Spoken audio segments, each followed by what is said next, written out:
কোনো এক সময়ের কথা, একজন জেলের একটা ছোট্ট পুত্র ছিল। সে ভাবলো যে আমি আমার বাবার মতোই মাছ ধরব।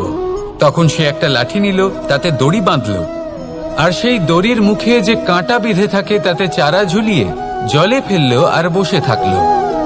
কিছু সময় পরে জলে একটি তরঙ্গ দেখা গেল। ও বুঝতে পারলো খুব বড় একটা মাছ ফাঁদে পড়েছে। ও বল প্রয়োগ করলো, সেটা টানার চেষ্টা করলো। মাছও বল প্রয়োগ করলো, আর শেষে যেটা হলো সেই দড়ি ছিঁড়ে গেল আর মাছ বেঁচে পালিয়ে গেল। দেখুন, ও অনেক চেষ্টা করলো কিন্তু অসফল হলো। কখনো অধিক বল প্রয়োগ করলো, আবার কখনো কম বল, কিন্তু কিছুতেই সফল হলো না।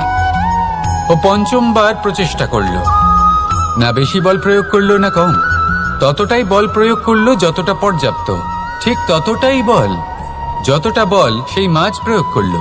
আর শেষ পর্যন্ত জীবনে প্রথমবার ও মাছ ধরতে সফল হলো। এবার এই কথার সারমর্ম কি? ভারসাম্য। এটাই হলো জীবনের সবথেকে বড় নিয়ম।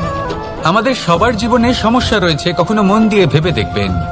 জীবনে যদি কোনো ক্ষুদ্র সমস্যা বা ছোট সমস্যা থাকে আর সেটা সমাধান করার জন্য আপনি বেশি চেষ্টা করছেন, তাহলে তার দ্বারা সমাধান হয় না, বরং আরো বিপদ বেড়ে যায়। যখন কোনো বড় সমস্যা থাকে আর আপনি কম চেষ্টা করতে থাকেন, তখন সমাধান হয় না, তা চলতেই থাকে। শুধু এটাই হলো ব্যাপার। জীবনের সমস্ত সমস্যার একটা ভারসাম্য বজায় রাখা, যদি এটা আপনি শিখে ফেলতে পারেন, জীবনটা আপনার হাতের মুঠোয় থাকবে।